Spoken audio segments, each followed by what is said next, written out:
એમાં એવું છે કે વિજયનગર પોલીસ સ્ટેશનમાં ગઈકાલ રાત્રે જાહેરાત આવી હતી કે ફતેવાડીમાં એક ટીકલી પર ફાયરિંગ થયું છે.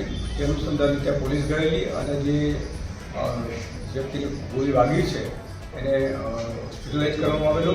હકીકત એવી છે કે ફતેવાડીની અંદર બિસ્મિલ્લાહ બેકરીની બાજુમાં એક ચાની ટીકલી છે ફૈઝલ પઠાણની.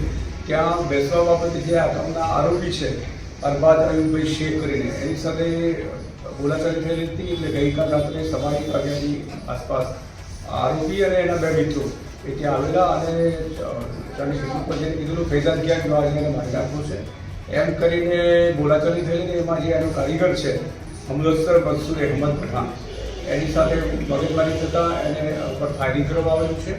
એમાં એના પગના ભાગે ગોળી વાગી છે અને ત્યાર પછી માણસો ભેગા થઈ જતા આરોપીઓ ભાગી ગયેલા. ત્યારે પોલીસે જુદી જુદી ટીમ બનાવી અને આરોપીની શોધખોળ શરૂ કરી છે.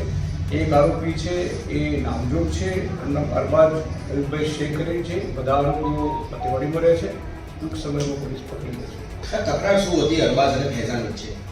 મેં કીધું એ પ્રમાણે જે ફૈઝાન પઠાણ છે એની ત્યાં કેટલી છે એટલે આ લોકો આવીને બેસી રહેતા હશે એટલે પેલા પોલીસવાળી ના પાડી એ બાબતે બોલાચાલી થઈ હતી ને એના કારણે આ લોકો કઈ કરે તૈયારી સાથે હથિયાર મૂકીને ભાગી ગયા છે.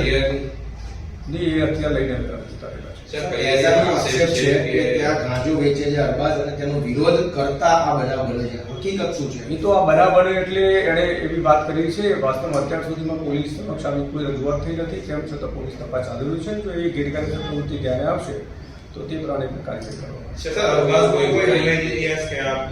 અત્યારે જ્યાં સુધી રેકોર્ડ અમે તપાસ ત્યાં સુધીમાં કોઈ ગુનાહિત હિસ્ટ્રી ત્યાં બરાબર